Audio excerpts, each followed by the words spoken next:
अस्सलाम वालेकुम जमात जहारम, कैसे हैं आप लोग? उम्मीद है खैरियत से होंगे। आज हमने सबक पढ़ना है पौधों का गिरना, और आप इसके लिए सफ़ा खोलेंगे सफ़ा नंबर 39। ठीक है, तो अपना सफ़ा खोलिए और हम पढ़ाई शुरू करते हैं।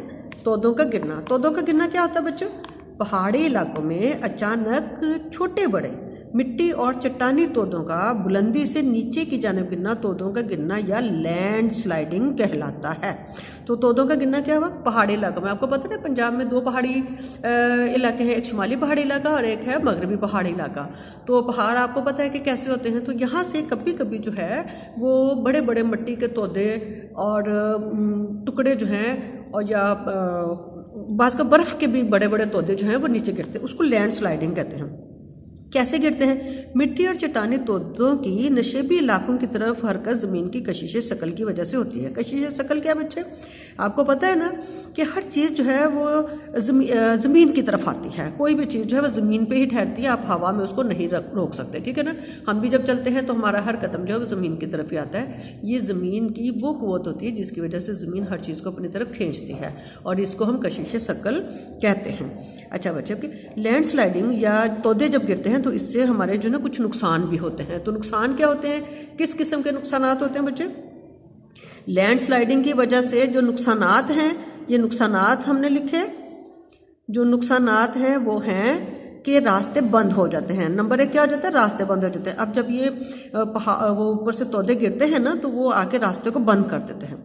सड़कों और इमारतों को नुकसान पहुंचता है। तो जो सड़कें उसमें आती हैं या कोई अगर इमारतें नज़दीक हैं तो उनको भी नुकसान पहुंचता है। जब ऊपर से कोई बड़ी चीज़ आएगी तो वो चीज़ टूट जाती है ना नीचे वाली, तो उनको नुकसान पहुंचता है।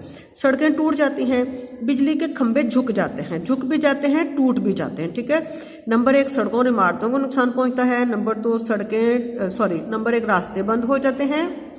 नंबर 2 सड़कों और इमारतों को नुकसान पहुंचता है। नंबर 3 सड़कें टूट जाती हैं। नंबर 4 बिजली के खंभे जो हैं वो झुक जाते हैं।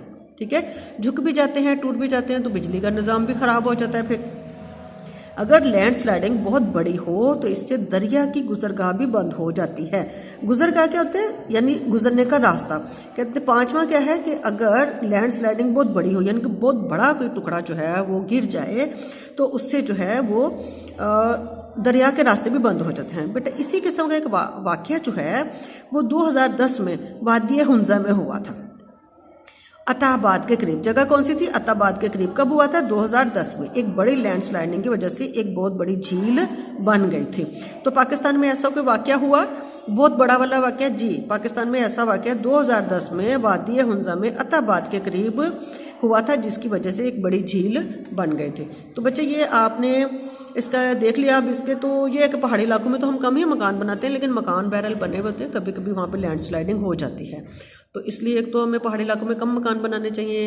एहतियात हमारी इसके लिए क्या होनी चाहिए? एहतियात के लिए हमें जैसे ज़लज़लों वाले इलाकों में मकान लकड़ी के बनाने चाहिए, इसी तरह पहाड़ी इलाकों पे भी हमें ज़्यादा मजबूत मोटे वाले भारी मकान नहीं बनाने चाहिए, बल्कि लकड़ी के वगैरह से मकान बनाने चाहिए।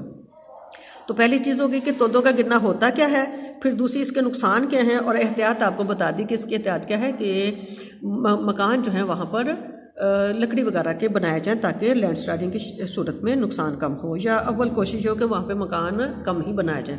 तो बच्चों सबक समझ लिया आपने, इसको पढ़ना भी है, याद भी करना, और सवाल बना के आपने अपनी कॉपी पे भी लिखने हैं। ओके बच्चों, अल्लाह हाफिज़।